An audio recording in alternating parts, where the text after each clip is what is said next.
Go Island is brought to you by German Auto Import Network. The 11th annual Save on Foods Dragon Boat Festival has come to an end here in Maffeo Sutton Park. Today, we'll recap it for you on Go Island. On today's show, staying safe at the Nanaimo River, VIU and Habitat for Humanity and Victoria's SkaFest kicks off on Tuesday. That and more in the next 30 minutes. The last race has won, and we're asking the teams, did you come in first? Did you come in first? You were second. They're like, we don't know, did we? And I said, well, I don't know. I'm asking you. We're going to clarify that officially later on this edition of Go Island as we share some of the results with you of the 11th annual Dragon Boat Festival here in Nanaimo. As you know and have probably been enjoying, the weather has finally turned summer-like, except for today. It's getting windy and cloudy right now again, and wind did affect the races this year. We'll talk about that later. But the summer weather has brought lots of locals out to the Nanaimo River. It's a popular spot for swimming and cooling down. As Kelly Robinson tells us, it can also be dangerous.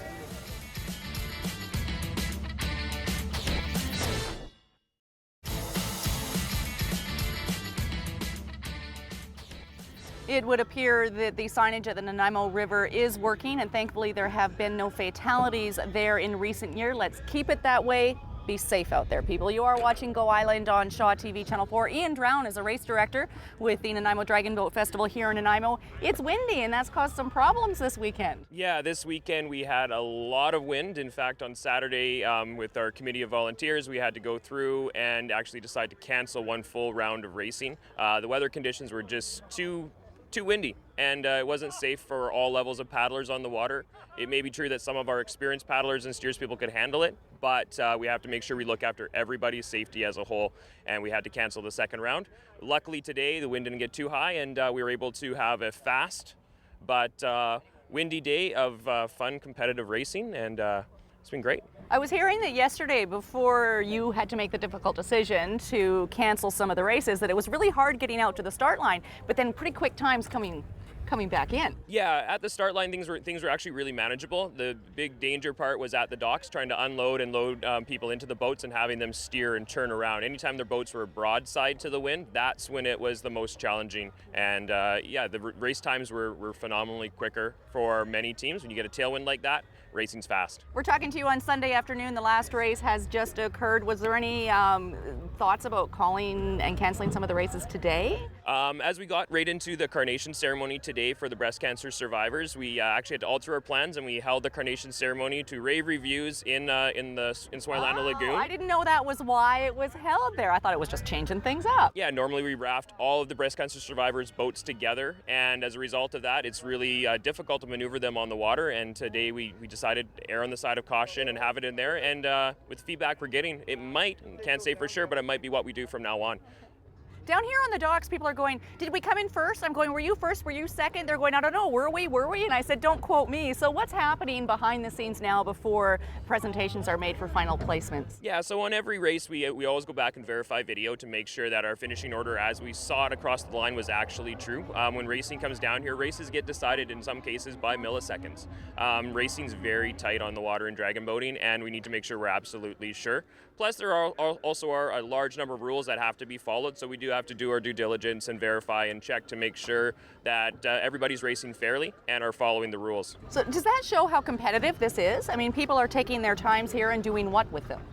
The times here, basically, in Nanaimo this year, it's really about bragging rights overall. There are some teams that are here to use this event as a qualifier for Dragon Boat Canada Nationals. And with that, it's about verifying the rosters, making sure they're coming from their club crews, and also basically putting people on notice of what their times are. Future events will use other past events to seed boats into their different competition structures. The seeding is a very important part of racing. So you make sure that you don't have all of your fast teams racing in the beginning. You want to make sure that they get in their proper division. Excellent, Ian. Thank you. You're welcome. We might touch base with Ian a bit later on and share with you who finished in what place, because as you just heard, it can be pretty serious business amongst all this fun. And we'll be back with more from the 11th Annual Dragon Boat Festival after a short break.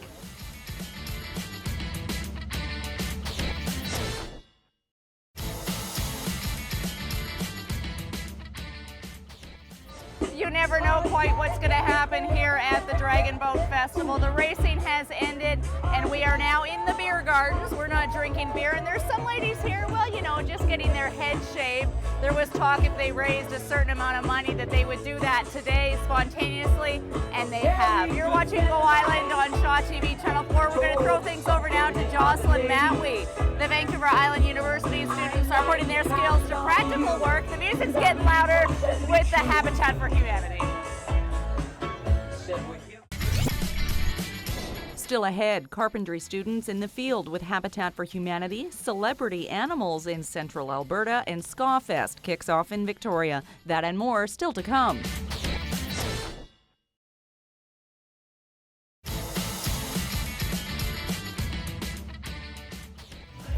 Just a little bit of a party going on here at the 11th annual Save on Foods Dragon Boat Festival. I've been to a couple beer gardens in my life, and hands down, this is the best. These ladies and the men really know how to do it right. We're going to announce the winners and the top finishers in this year's festival. We're going to start with the top seniors team, GRPC Amazing Grays. The top local women's team is Chicks with Sticks.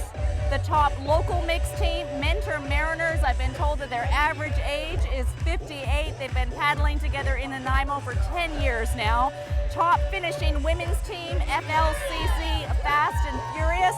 And the top finishing mixed team from Victoria, the Gorging Dragons. We're going to have an interview with them later on this edition of Go Island. They do well every year. We're going to hopefully find out what their secret is. We'd like to acknowledge the first place Breast Cancer Challenge finisher.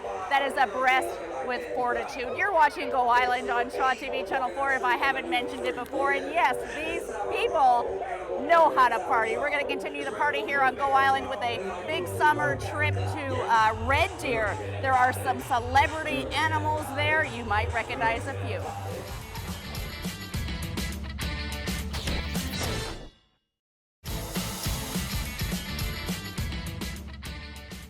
You're watching Go Island on Shaw TV Channel 4. The top finishing mixed team, third year in a row here at Nanaimo Dragon Boat Festival. Tom is getting flashed. You can't see that off camera. This is Tom Arnold. He's the coach with the Gorging Dragons from Victoria. These ladies here have just sort of lifted their tops and flashed their sports bras. We're keeping it clean here. Congratulations. Thank you very much. We have a tradition in the Gorging Dragons that if we go under 2 minutes, our ladies like to flash, so that was a little bit of unscripted live-to-air Gorging Dragons tradition right there. Awesome, and we love the unscripted live-to-tape, live-to-air scenarios. What is the secret, if there is a secret? What keeps you finding success here in Nanaimo?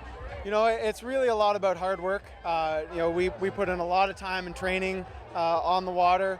This time of year, our guys are training 5 times a week in the Dragon Boat, plus some additional work. We're building up for nationals, national competition, trying to represent Vancouver Island as best we can there this year. So, you know, it's really all the success that we have is really because of the athletes dedicating their time and their resources to hone their craft and get good in the Dragon Boat. And you have 3 different teams? How do you structure that on who races and who is comprised? Who does the team made up of? Yeah, so we're a big pool model. We have a lot of athletes training together. We have athletes everywhere from early 20s all the way up. We have one lady who's in her mid-70s. So for nationals, we're going to race teams in the Premier Open division, which is a men's division, Premier Mixed, and we've also got a 50-plus team and a 60-plus team racing at nationals. So it's a real mix of athletes, it's a real mix of backgrounds, but everyone really working together and trying to improve their skills. Is this a career for you, or is this a hobby that you do on the side to keep fit and have fun? Well, you know, it started as a hobby, but it's such a labor of love for me. Who knows in the future? But it's just such a pleasure to get to work with such a wonderful group of people and such dedicated athletes. Okay, so you come from Victoria, you come to Nanaimo, you win the races here now 3 years in a row. Are you getting a little bit of the evil eye, a little bit of rivalry from the locals who are saying, who are these guys coming to take away our trophies? You know, there's sometimes a little bit of that, but it's all in good fun. It's the Dragon Boat community is a wonderful one. You know, it's really close knit. Everybody supports one another. You know, the teams at our club are all very close knit. We have great relations with the clubs up in Nanaimo. The festival here in Nanaimo in particular has a big breast cancer focus. So we all, even the teams from new recreational teams, people just starting out in the sport, to some of the top level competitive teams, we all love to come here to support the Nanaimo Festival and to support the breast cancer teams. Thank you.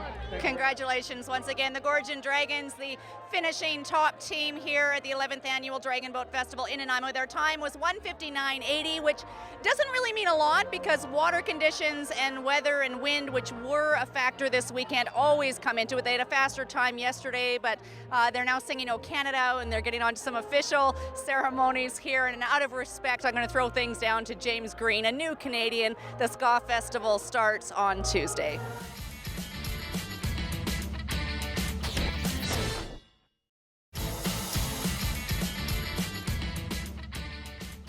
Nanaimo's very own Banana Fish Dance Orchestra plays SkaFest in Victoria on Wednesday, July the 10th. Dope Soda plays on Thursday, July the 11th, and Matt Carter is featured in both of those bands. You might know Matt from Shaw TV. He hosts the show, and he was also a co-host with Holly Robinson on The Locker Room. You can get full details and tickets on Victoria SkaFest at victoriaskafest.ca. That brings us to the end of this edition of Go Island. We've moved outside of the beer gardens here at the Dragon Boat Festival because, well, those people are just having too much fun and it's getting kind of loud. I think we're off the clock now. Thanks for watching. We'll see you next time. Maybe in there. Bye.